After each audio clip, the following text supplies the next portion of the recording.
So does the thought create the molecule, or the molecule create the thought? Or are they simultaneous expressions of a deeper, transcendent reality that we are inseparable? Ask him. Can I just jump in here? All right. Okay, I think we should wander off the specifics of oxytocin. He's just described an experiment where you can actually answer that question.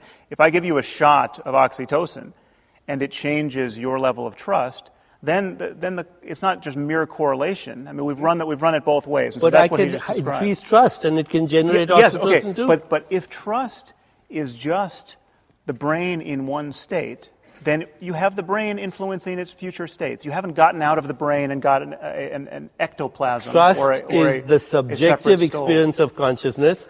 Oxytocin is the objective experience of consciousness. But what you seem to be expressing is a deeper skepticism about whether the brain is even involved. No, the brain is involved. No, your consciousness likes brains to express itself. Okay, but do you believe, for instance, do you believe that we have souls, or that our mind is somehow independent of the brain, that will lift off the brain at death and go elsewhere? Is that I believe there's a transcendent core consciousness that is comprised of meanings, context, relationships, archetypal ideas that recycles itself, just like everything else recycles itself. So it's in no sense a product of the brain. It's no sense a product of the brain, and our whole endeavor in spiritual discipline is to actually go beyond that personal consciousness, that ego consciousness, so we can identify with that transcendent reality, which is the source of space, time, energy, and everything else that exists. Okay, well, let me just say a few things. No, but I think the question is, are we encapsulated bags of skin dragging around a very little ego?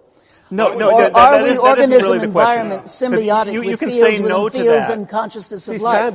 Deepak, let me just you put a lot on the table. So Deepak just said some very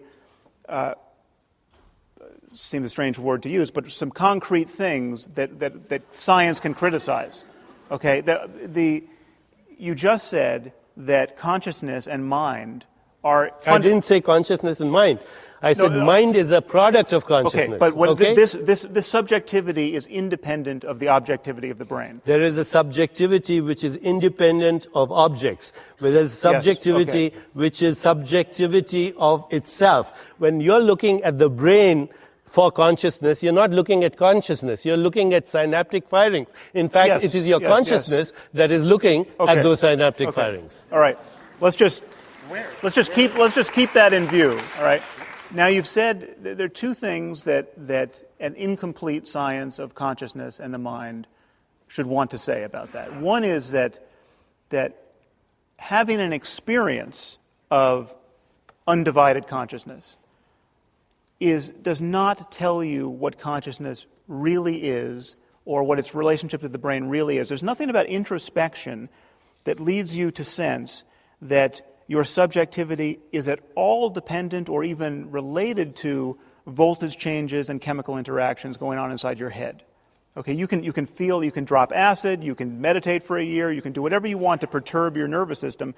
You can feel yourself to be one with the universe, and at no point in that transformation do you get a glimpse that there's 100 trillion neurons in your head or synapses in your head that are doing anything. It's called binding. No. It's not. It's called absolute subjective ignorance of what's actually going on outside your consciousness. You're Deepak, you're so dismissive of subjective experience. I'm not remotely dismissive of poetry, to music, to art. So dismissive of subjectivity. I'm saying that the whole universe is imbued with subjectivity. There's nothing more important than subjectivity. It's all we could possibly care about. The fabric of our experience, the changes in our conscious experience, are all we care about. And they have some relation to the physical universe. Absolutely. Okay, now the question is... We give rise to the physical universe. Okay, that is a statement of metaphysics that is totally unjustified and cannot possibly be justified. That's why it's a statement of metaphysics, not of physics. No, metaphysical statements also have to be justified, as it turns out. Metaphysics statements come from subjective experiences. All right, you're starting to lose me a little bit. I've let it go. I've let it go, but let's rein it back in.